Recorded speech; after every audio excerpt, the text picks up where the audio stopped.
Seller's market versus buyer's market. So many people are confused about the difference, and this is imperative. It's part of understanding market cycles that 80% of the population gets wrong over and over and over again, not learning from their mistakes. So that won't be you, because we're going to talk about it now.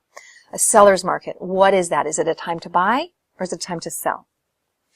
When I'm at events, I hear both. I hear 50% of the room say it's time to buy and 50% saying it's time to sell. A seller's market means it's time to sell.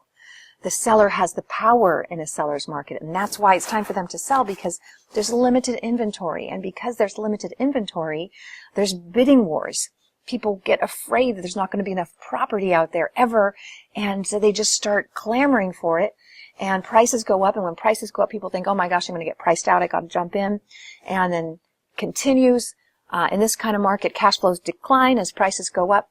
Properties can be sold in terrible condition because there's so few of them. People will just take what they can get. That's why I'm sitting outside, still waiting for a renovation on our home.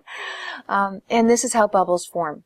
Now, when prices start to go up, builders get excited because they can make profits, and they start to build as much as they can.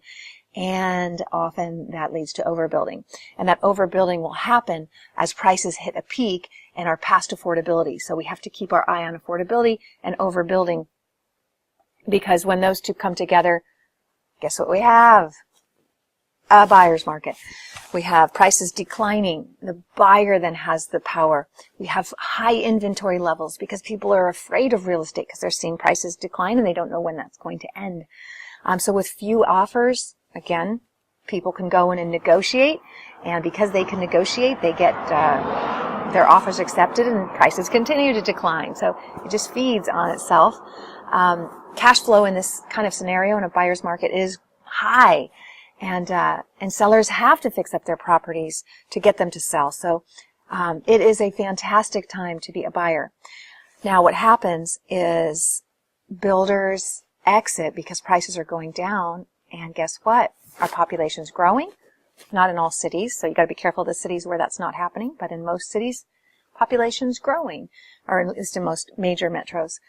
And if it's growing and builders stop, well, guess what? Eventually, you run out of inventory because the smart money goes in and sees, wow, look at all these buying opportunities, like the hedge funds when they came in and just bought.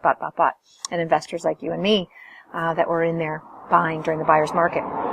All the good stuff gets bought, prices start to go up, and the rest of the world comes in, and they start buying and buying and buying, and a frenzy starts, and off we go. Another market cycle.